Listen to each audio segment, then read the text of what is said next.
Hi friends, welcome to my channel. First time ನನ್ನ channel ನೋಡ್ತಾರೆ subscribe ಮಾಡ್ಕೊಳ್ಳಿ friends. ಇವತ್ತು ಬಂದುಬಿಟ್ಟು ಒಂದು ಸಿಂಪಲ್ಲಾಗಿ ಬಾರ್ಡರ್ದು ಪ್ಯಾಚ್ ವರ್ಕ್ ಡಿಸೈನ್ ಮಾಡ್ತಾ ಇದ್ದೀನಿ. ಇದು ಹೇಗೆ ಮಾಡೋದು ಅಂತ ನೋಡೋಣ ಬನ್ನಿ. ಫಸ್ಟಿಗೆ ನಾನು ಬ್ಲೌಸ್ ಪೀಸ್ ಕಟ್ ಮಾಡಿದ್ದೀವಲ್ಲ ಅದರ ಮೇಲೆ ಆಲ್ರೆಡಿ ನಾನು ಕಟಿಂಗ್ ಮಾಡಿ ಇಟ್ಕೊಂಡಿದ್ದೀನಿ ಲೈನಿಂಗ್ ಪೀಸು. ಇವಾಗ ಅದನ್ನು ಅದ್ರ ಮೇಲೆ ಇಟ್ಟು ಅದು ಹೇಗಿದೆ ಮಾರ್ಕು ಅದೇ ರೀತಿಯೇ ಸ್ಟಿಚ್ ಮಾಡ್ಕೋಬೇಕು. ಒಂದೇನಪ್ಪ ಅಂದರೆ ಸುತ್ತ ಗುಂಡು ಪಿನ್ ಹಾಕ್ಕೊಳ್ಳಿ. ಗುಂಡು ಪಿನ್ ಹಾಕೋದ್ರಿಂದ ನಿಮ್ಗೆ ಬಟ್ಟೆ ಆ ಕಡೆ ಈ ಕಡೆ ಸರಿಯೋದಿಲ್ಲ. ಈ ರೀತಿ ಗುಂಡು ಪಿನ್ ಹಾಕ್ಕೊಂಡು ಸ್ಟಿಚ್ ಮಾಡಿಕೊಂಡು ಇನ್ನೌಟ್ ಮಾಡ್ಕೋಬೇಕಾಗುತ್ತೆ. ಈ ರೀತಿ ಅದು ಎಲ್ಲಿ ಕ್ರಾಸ್ ಇರುತ್ತೆ ಅಲ್ಲಿ ಸೂಜಿನ ಕೆಳಗಿಳಿಸಿ ಸ್ಟಿಚ್ ಮಾಡ್ಕೊಳ್ಳಿ. ಅಲ್ಲಿ ಫಿನಿಶಿಂಗ್ ನೀಟಾಗಿ ಬರುತ್ತೆ. ಓಕೆನಾ? ಹೀಗೆ ಸ್ಟಿಚ್ ಮಾಡ್ಕೊಳ್ಳಿ. ಸೂಜಿನ ಕೆಳಗಿಳಿಸಿ ಸ್ಟಿಚ್ ಮಾಡ್ಕೋಬೇಕು. ಸ್ಟಿಚ್ ಮಾಡ್ಕೊಂಡಾದ್ಮೇಲೆ ಮಾಮೂಲಿ ಕಟ್ ಮಾಡಿಕೊಂಡು ಬ್ಲೌಸ್ ಪೀಸ್ ಏನಿರುತ್ತೆ ಅದನ್ನು ತೆಗೆದುಬಿಟ್ಟು ನ್ಯಾಚ್ ಹಾಕ್ಕೊಳ್ಳಿ. ನ್ಯಾಚ್ ಹಾಕ್ಕೊಂಡು ನೀಟಾಗಿ ಇನ್ನೂ ಒಂದು ಲೈನಿಂಗ್ ಪೀಸ್ ಮೇಲೆ ಒಂದು ಪಾಯಿಂಟ್ ಹೊಲಿಗೆ ಹಾಕ್ಕೋಬೇಕು. ಯಾವುದೇ ಆದರೂ ಅಷ್ಟೇ ನೀಟಾಗಿ ಪಾಯಿಂಟ್ ಹೊಲಿಗೆ ಹಾಕಿದ್ರೆ ನೀಟಾಗಿ ತಿರುಗುತ್ತೆ. ಆಮೇಲೆ ನಾವು ಅಲ್ಲಿ ಡಿಸೈನ್ ಮಾಡಬೇಕಲ್ಲ ಆವಾಗ ನೀಟಾಗಿ ಕೂತ್ಕೊಳ್ಳುತ್ತೆ. ಇಲ್ಲಾಂದರೆ ಒಂಥರ ಚೆನ್ನಾಗಿ ಕಾಣಿಸಲ್ಲ. ಅದಕ್ಕೋಸ್ಕರ ಈ ಥರ ಒಂದು ಲೈನಿಂಗ್ ಮೇಲೆ ಒಂದು ಫಸ್ಟು ಒಂದು ಪಾಯಿಂಟ್ ಹೊಲಿಗೆ ಹಾಕ್ಕೊಂಬಿಡಿ. ಆಮೇಲೆ ಅದು ತಿರುಗಿಸಿದಾಗ ನೀಟಾಗಿ ಕೂತ್ಕೊಳ್ಳುತ್ತೆ. ನೀವೇನು ತಿರುಗಿಸ್ಲಿಲ್ಲ ಅಂದ್ರೂ ಅದೇ ನೀಟಾಗಿ ಕೂತ್ಕೊಳ್ಳುತ್ತೆ. ಅವಾಗ ನಾವು ನೋಡಿ ಇವಾಗ ಆರಾಮಾಗಿ ಇದಾಯಿತು. ಇವಾಗ ಅದ್ರ ಮೇಲೆ ಒಂದು ಪಾಯಿಂಟ್ ಹೊಲಿಗೆ ಹಾಕ್ಕೊಂಡ್ರೆ ನೀಟಾಗಿ ಬರುತ್ತೆ. ಇದೊಂಥರ ವಿ ನೆಕ್ಕಲ್ಲಿ ಬರುತ್ತೆ. ಒಂಥರ ಚೆನ್ನಾಗಿದೆ ಡಿಸೈನು. ಇದು ಅಂದರೆ ನಾನು ಫೋನಲ್ಲೆಲ್ಲ ನೋಡ್ಕೊಂಡು ಮಾಡಿಲ್ಲ. ನಾನೇ ಸುಮ್ಮನೆ ಬಾರ್ಡರ್ ಇರೋದನ್ನು ಈ ರೀತಿ ಮಾಡಿದ್ರೆ ಚೆನ್ನಾಗಿರುತ್ತೆ ಅಂತ ಡಿಸೈನ್ ರೆಡಿ ಮಾಡಿರೋದು. ಆ್ಯಕ್ಚುಲಿ ಬಾರ್ಡರ್ ಡಿಸೈನ್ಗಳೆಲ್ಲ ನಾವು ಅವಾಗ ಸ್ಟಾರ್ಟಿಂಗ್ ಟೈಲರಿಂಗ್ ಕಲಿಬೇಕಾದ್ರೆ ತುಂಬ ಡಿಸೈನ್ ಇದೇ ರೀತಿ ಹೊಲಿತಾ ಇದ್ದಿದ್ದು. ಹಂಗಾಗಿ ಈ ಡಿಸೈನ್ ಹಂಗೆ ರೆಡಿ ಮಾಡೋಣ ಅಂದ್ಬಿಟ್ಟು ನಾನೇ ರೆಡಿ ಮಾಡಿದೆ. ಒಟ್ಟಲ್ಲಿ ಡಿಸೈನ್ ಇರಬೇಕು. ಅದು ಈ ಥರನೇ ಬೇಕು ಆ ಥರನೇ ಬೇಕು ಅಂತ ಅವ್ರೇನು ಕೇಳಲ್ಲ. ಒಟ್ಟಲ್ಲಿ ಡಿಸೈನ್ ಇರೋ ಬಾರ್ಡ್ರಲ್ಲಿ ಏನು ಡಿಸೈನ್ ಆಗುತ್ತೆ ಅದು ಮಾಡೋಣ ಅಂದ್ಬಿಟ್ಟು ಈ ರೀತಿ ಡಿಸೈನ್ ಮಾಡಿದ್ದೀನಿ. ತುಂಬ ಒಳ್ಳೆ ಚೆನ್ನಾಗಿ ಬಂದಿದೆ. ಡಿಸೈನ್ ಏನು ಅಷ್ಟು ಇದಾಗಿಲ್ಲ, ಒಂಥರ ಚೆನ್ನಾಗಿದೆ. ಒಟ್ಟು ನಾನು ಹೇಳಿದ್ನಲ್ಲ ಅವಾಗ ನಾವು ಕಲಿಬೇಕಾದ್ರೆ ಈ ಥರ ಡಿಸೈನ್ಸ್ಗಳನ್ನ ಟ್ರೈ ಮಾಡ್ತಾಯಿದ್ದಿದ್ದು. ತುಂಬ ಚೆನ್ನಾಗಿ ಬಂದಿದೆ.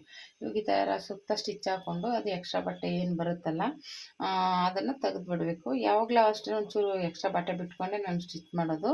ಕರೆಕ್ಟಾಗಿ ಅಷ್ಟೇ ನೇರಕ್ಕೆ ಮಾಡಲ್ಲ. ಒಂಚೂರು ಆ ಕಡೆ ಈ ಕಡೆ ಆದರೆ ಬಟ್ಟೆ ಇದಾಗ್ಬಿಡುತ್ತೆ ಅಂದ್ಬಿಟ್ಟು ಇವಾಗ ಈ ರೀತಿ ರೆಡಿ ಆಯಿತು. ಇವಾಗ ಈ ಬಾರ್ಡರ್ನ ಮಧ್ಯೆ ಕಟ್ ಮಾಡ್ಕೊತಾ ಇದ್ದೀನಿ. ಯಾಕೆಂದರೆ ಡಿಸೈನ್ ಮಾಡೋಕ್ಕೆ ಬೇಕಲ್ಲ, ದೊಡ್ಡದಾಗಿ ಬೇಡ, ಚಿಕ್ಕದಾಗಿ ಇರಲಿ, ಒಂದು ಅರ್ಧ ಇಂಚಿಗೆ ಬಂದರೂ ಸಾಕು ಅಂದ್ಬಿಟ್ಟು ಎರಡು ಜಾಯಿಂಟ್ ಮಾಡ್ಕೊತಾ ಇದ್ದೀನಿ ಕಟ್ ಮಾಡಿ.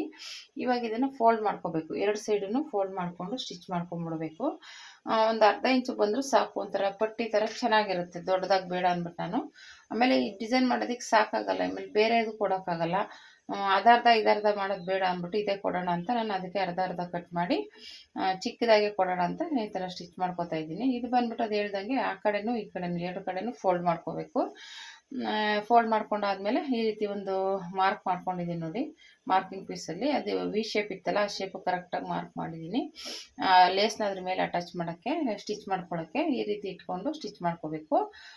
ಲೇಸ್ನ ಸ್ಟಿಚ್ ಮಾಡೋದ್ವಲ್ಲ ಇವಾಗ ಅದು ಬಾರ್ಡರ್ನ ಕರೆಕ್ಟಾಗಿ ಮೂಲಲ್ಲಿ ತಿರುಗಿಸ್ಕೊಂಡು ಸ್ಟಿಚ್ ಮಾಡ್ಕೊಳ್ಳಿ. ಅಲ್ಲೇ ಶೇಪ್ ಕೊಟ್ರೇ ಚೆನ್ನಾಗಿ ಕಾಣಿಸೋದು, ಇಲ್ಲಾಂದರೆ ನೀಟಾಗಿ ಬರೋಲ್ಲ. ಆ ಥರ ಅದನ್ನು ಮೂಲಲ್ಲಿ ತಿರುಗಿಸ್ಕೊಂಡು ಸ್ಟಿಚ್ಚನ್ನ ಹಾಕ್ಕೊಳ್ಳಿ. ಈ ರೀತಿ 3 ಸ್ಟೆಪ್ಪು ಬರುತ್ತೆ ಇದು. ಒಂಥರ ಚೆನ್ನಾಗಿ ಕಾಣಿಸುತ್ತೆ. ನಾನು ಅದಕ್ಕೆ ಏನು ಮಾಡಿದೆ, ಅಲ್ಲಿರುವಷ್ಟು ಡೀಪ್ಗೆ 3 ಸ್ಟೆಪ್ಪು ಮಾರ್ಕ್ ಮಾಡಿದ್ದೀನಿ. ಅದು ಸಾಕಾಯಿತು. 3 ಸ್ಟೆಪ್ಪು ಚೆನ್ನಾಗಿ ಬಂತು. ಆ ಕಡೆ ಈ ಕಡೆ ಸ್ಟಿಚ್ ಮಾಡಬೇಕಾದ್ರೆ ಒಂಚೂರು ಬಾರ್ಡರ್ ಕಮ್ಮಿ ಬಂತು. ನಾನೇನು ಮಾಡಿದೆ, ಇರೋದು ಯಾವುದೋ ಒಂದು ಪೀಸ್ ಅದರದ್ದೇ ಸೀರೆದೇ ಸ್ವಲ್ಪ ಪೀಸ್ನ ತೊಗೊಂಡು ಅಟ್ಯಾಚ್ ಮಾಡಿ ರೆಡಿ ಮಾಡಿದ್ದೀನಿ. ಇನ್ನೇನು ಮಾಡೋಕ್ಕಾಗಲ್ಲ. ಒಂದೊಂದು ಸಲ ಅಡ್ಜಸ್ಟ್ ಮಾಡಲೇಬೇಕಾದ್ರೆ ಇನ್ನು ಬೇರೆದೆಲ್ಲ ಅಡ್ಜಸ್ಟ್ ಮಾಡೋಕ್ಕಾಗಲ್ಲ. ಸೀರೆದ್ರಲ್ಲೇ ಯಾವುದೋ ಒಂದು ಪೀಸು ಸೈಡಲ್ಲಿ ಉಳಿದಿರೋ ಪೀಸನ್ನ ತೆಗೆದು ಅಟ್ಯಾಚ್ ಮಾಡಿ ಸ್ಟಿಚ್ ಮಾಡಿರುವಂಥದ್ದು. ಇವಾಗ ಈ ರೀತಿ 3 ಸ್ಟೆಪ್ಪಲ್ಲೂ ನೀಟಾಗಿ ಸ್ಟಿಚ್ ಮಾಡ್ಕೋಬೇಕು. ಏನು ನಾನು ಇಲ್ಲಿ ವಿ ಶೇಪಲ್ಲಿ ಮಾರ್ಕ್ ಮಾಡಿದ್ದೀನಲ್ಲ ಸೇಮ್ ಅದೇ ರೀತಿ ಅದು ಮಾರ್ಕ್ ಮಾಡ್ಕೊಂಡಿದ್ದೀನಿ. ಯಾಕೆಂದರೆ ಅದ್ರ ಮೇಲೆ ಇಟ್ಟರೆ ನೀಟಾಗಿ ಬರುತ್ತೆ ಅಂದ್ಬಿಟ್ಟು ಈ ರೀತಿ ನೀಟಾಗಿ ಸ್ಟಿಚ್ ಮಾಡ್ಕೊಳ್ಳಿ. 3 ಸ್ಟೆಪ್ಪನ್ನು ಮಾಡ್ಕೊಳ್ಳಿ. ಮಾಡ್ಕೊಂಡಾದ್ಮೇಲೆ ಅದು ಕವರ್ ಮಾಡಬೇಕಲ್ವ, ಸೈಡಾಗಿ ಬಿಟ್ಟರೆ ಚೆನ್ನಾಗಿರಲ್ಲ. ಅವಾಗೇನು ಮಾಡಬೇಕು, ಮೇಲ್ಗಡೆಯಿಂದ ಒಂದು ಪಟ್ಟಿ ಥರ ಅದನ್ನೇ ಬಾರ್ಡರ್ನ ಕೊಟ್ಟು ಸ್ಟಿಚ್ ಮಾಡ್ಕೊಂಬಿಡೋದು. ಅವಾಗ ಚೆನ್ನಾಗಿರುತ್ತೆ ನೋಡೋದಕ್ಕೆ. ಹೀಗೆ ಸ್ಟಿಚ್ ಮಾಡ್ಕೊಂಡಾದ್ಮೇಲೆ ನಾನು ಹೇಳ್ದಾಗೆ ಇವಾಗ ಸೈಡಲ್ಲೂ ಸ್ಟಿಚ್ ಮಾಡ್ಕೋಬೇಕಾಗುತ್ತೆ ನೀಟಾಗಿ. ಅದನ್ನು ಅಷ್ಟೇ ಸೈಡಲ್ಲಿ ಫಸ್ಟ್, ಆಮೇಲೆ ಕೆಳಗಡೆ ಫೋಲ್ಡ್ ಮಾಡಿಲ್ಲ ನಾನು. ಯಾಕೆಂದರೆ ಇದನ್ನು ಪಟ್ಟಿ ಎಲ್ಲ ಕೊಟ್ಟಾದಮೇಲೆ ಫೋಲ್ಡ್ ಮಾಡಿದ್ರೆ ಫಿನಿಶಿಂಗ್ ನೀಟಾಗಿ ಬರುತ್ತೆ ಅಂದ್ಬಿಟ್ಟು ಫಸ್ಟೇ ಫೋಲ್ಡ್ ಮಾಡಿಬಿಟ್ರೆ ನೀಟಾಗಿರಲ್ಲ. ಇವಾಗ ನಾವು ಡಿಸೈನ್ ಬೇರೆ ಮಾಡಿದ್ದೀವಲ್ಲ ಅದೆಲ್ಲ ನೀಟಾಗಿ ಕವರ್ ಆಗಬೇಕು ಅಂದರೆ ಆಮೇಲೆ ಪಟ್ಟಿ ಕೊಡಬೇಕು ನೋಡಿ. ಇವಾಗ ಈ ರೀತಿ ಕಡೆ ಈ ಕಡೆ ಎರಡು ಕಡೆಯೂ ಈ ಥರ ಪಟ್ಟಿನ ಸ್ಟಿಚ್ ಮಾಡ್ಕೊತಾ ಇದ್ದೀನಿ. ಅದನ್ನೇ ಬಾರ್ಡರ್ನ ಎರಡು ಕಡೆನೂ. ಅದಕ್ಕೆ ನಾನು ಒಂದು ಸ್ವಲ್ಪ ಕಮ್ಮಿ ಬಂತು ನಾನು ಹೇಳ್ದಂಗೆ. ಅದು ಅದರದ್ದೇ ಸ್ವಲ್ಪ ಬಾರ್ಡರ್ ಪೀಸು ಅಡ್ಜಸ್ಟ್ ಮಾಡಿ ರೆಡಿ ಮಾಡಿದೆ. ಎರಡು ಕಡೆನೂ ಇದೇ ರೀತಿ ಸ್ಟಿಚ್ ಮಾಡಿಕೊಂಡು ಈ ರೀತಿ ಬಂತು ನೋಡಿ ಡಿಸೈನ್. ತುಂಬ ಚೆನ್ನಾಗಿ ಬಂತು ಡಿಸೈನು. ಇವಾಗ ಇದು ಕೆಳಗಡೆ ಫೋಲ್ಡ್ ಮಾಡ್ಕೋಬೇಕು. ಅದು ಫಿನಿಶಿಂಗ್ ನೀಟಾಗಿ ಬರುತ್ತೆ. ನಾನೇನು ಮಾಡಿದೆ ಸ್ಟಿಚ್ಚೇ ಮಾಡ್ತಾಯಿದ್ದೀನಿ, ಎಮ್ಮಿಂಗ್ ಮಾಡ್ತಾಯಿಲ್ಲ. ಯಾಕಂದರೆ ಇವರು ಅಡ್ಜಸ್ಟ್ ಮಾಡ್ಕೋತಾರೆ.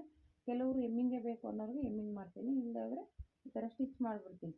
ಹಾಗಾಗಿ ಇವಾಗ ಕೆಲಸ ಜಾಸ್ತಿ ಇರೋದ್ರಿಂದ ಹಾಗೆ ಸ್ಟಿಚ್ ಮಾಡ್ತಾಯಿದ್ದೀನಿ. ಅದೇ ಕಲರ್ ಹಾಕಿದ್ರೆ ಏನು ಅಷ್ಟು ಅಸಹ್ಯವಾಗಿ ಕಾಣಲ್ಲ, ಚೆನ್ನಾಗೇ ಕಾಣಿಸುತ್ತೆ. ಈ ರೀತಿ ಒಂದು ಸ್ಟಿಚ್ ಹಾಕ್ಕೊಂಡು ಡಾಟ್ ಹಿಡಿಬೇಕು. ಡಾಟ್ ಹಿಡಿಯೋಕ್ಕೆ ಅಂದರೆ ಇವಾಗ ಡಿಸೈನ್ ಮಾಡಿಬಿಟ್ಟಿದ್ದೀವಲ್ಲ, ಕರೆಕ್ಟಾಗಿ ಅದ್ರ ಪಕ್ಕದಲ್ಲೇ ಹಿಡೀರಿ. ಇವಾಗ ನಾವು ಮಾರ್ಕ್ ಮಾಡ್ಕೊಳಕ್ಕೆ ಹೋಗ್ತೀವಿ ಅಂದರೆ ಅದೇನಾಗ್ಬಿಡುತ್ತೆ, ನೀಟಾಗಿ ಇದಾಗಲ್ಲ. ಆ ಕಡೆ ಈ ಕಡೆ ಬಾರ್ಡರ್ ಮೇಲೆ ಬರೋ ಚಾನ್ಸ್ ಇರುತ್ತೆ ಅದು, ನಾವು ಮಾರ್ಕ್ ಮಾಡ್ಕೊಳಕ್ಕೆ ಹೋದರೆ. ಅದಕ್ಕೆ ನಾನೇನು ಮಾಡ್ತೀನಿ, ಪಕ್ಕದಲ್ಲಿ ಬಾರ್ಡರ್ ಪಕ್ಕದಲ್ಲೇ ಒಂದು ಡಾಟ್ ಪಾಯಿಂಟ್ನ ಹಿಡಿತಾ ಇದ್ದೀನಿ ಎರಡು ಕಡೆನೂ. ಹಂಗೆ ಹಿಡಿದ್ರು ಏನಿಲ್ಲ, ನೀಟಾಗಿ ಬರುತ್ತೆ, ನೀಟಾಗಿ ಕುತ್ಕೊಳ್ಳುತ್ತೆ, ಫಿನಿಶಿಂಗ್ ಎಲ್ಲ ಬರುತ್ತೆ. ಎರಡು ಕಡೆನೂ ಈ ರೀತಿ ಮಾಡಿದ್ರೆ ಈ ರೀತಿ ಆಯ್ತದೆ. ಡಾಟ್ ಪಾಯಿಂಟ್ ಹಿಡಿದ್ರೆ ನೀಟಾಗಿ ಫಿನಿಶಿಂಗ್ ಎಲ್ಲ ಚೆನ್ನಾಗಿ ಬಂತು. ತುಂಬ ಚೆನ್ನಾಗಿ ಬಂದಿದೆ ಡಿಸೈನು. ನೀವು ಒಂದು ಸಲ ಟ್ರೈ ಮಾಡಿ, ಹೇಗೆ ಬಂತು ಅಂತ ಕಮೆಂಟ್ ಮಾಡಿ. ಇವಾಗ ಸೀರೆಯಲ್ಲೇ ಬಾರ್ಡರ್ಗಳು ಇರುತ್ತೆ, ಆ ಬಾರ್ಡರಲ್ಲಿ ಯಾವ ರೀತಿ ಈ ಥರ ಮಾಡ್ಬೋದು ಅಂತ ಟ್ರೈ ಮಾಡಿದ್ದೆ. ನೋಡಿ ತುಂಬ ಚೆನ್ನಾಗಿ ಬಂದಿದೆ ಡಿಸೈನು. ಬೇಕಾದಲ್ಲಿ ಒಂದು ಬೀಡ್ಸ್ ಇಟ್ಕೋಬೋದು, ಅದು ಇಟ್ಕೊಂಡ್ರೆ ಚೆನ್ನಾಗಿರುತ್ತೆ. Thank you for watching friends.